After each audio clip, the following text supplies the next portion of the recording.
Защо позволяваме на дявола да натъжи живота? Защо братя и сестри сме долили да слезем ниско? Защо сме слушали чуждия глас? Защо забравихме любовта на Бога? Защо се предадохме в ръцете на лошото, на злото? Защо забравихме колко кръв се проля за нас там на Голгота? Избрахме непростителността. Избрахме да сме жестоки. Избрахме да сме зли. Избрахме да кажем лоша дума на сестрата. Избрахме да презрем съпругата, родителя. Защо направихме лошия избор?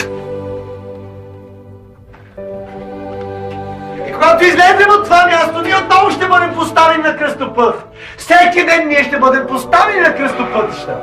Да изберем. Да изберем. Ние ще бъдем поставени.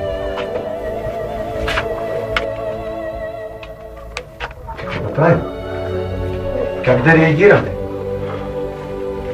Ще постим и ще се молим ли за този човек? Или ще действаме с плътските оръжия?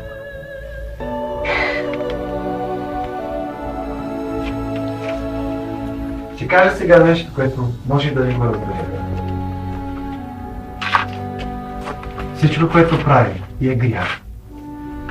Ако нямаме покаяние за него, ще ни излезе през носа. През носа ще ни излезе, ако ние не се покаем с това нещо. 3000 души умряха за това, че си направиха чужди богове.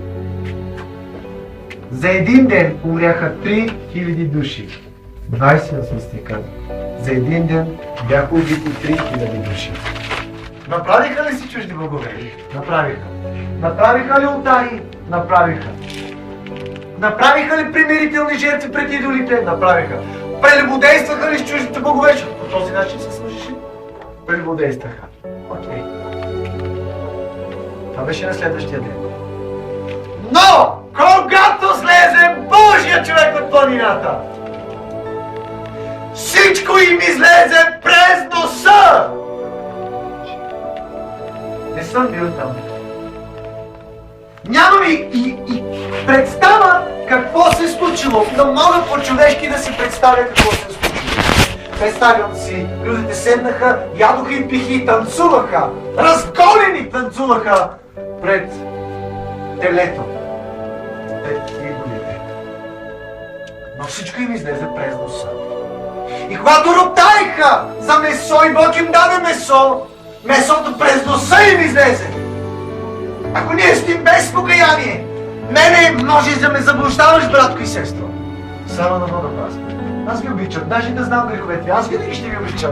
Нищо няма да промени моята любов към вас, защото Бог винаги ме обичал такъв какъвто съм. Когато бях грешен, Бог не ме обичал по-малко. Продължава ли да ме обичал със същата любов? Така че и аз ще ви обичам. Но мен не можеш да ме заблудиш. Ако си решил да го правиш. Или ако те срам да го споделиш. Но помни, има едни очи, които винаги те наблюдават. Те са навсякъде.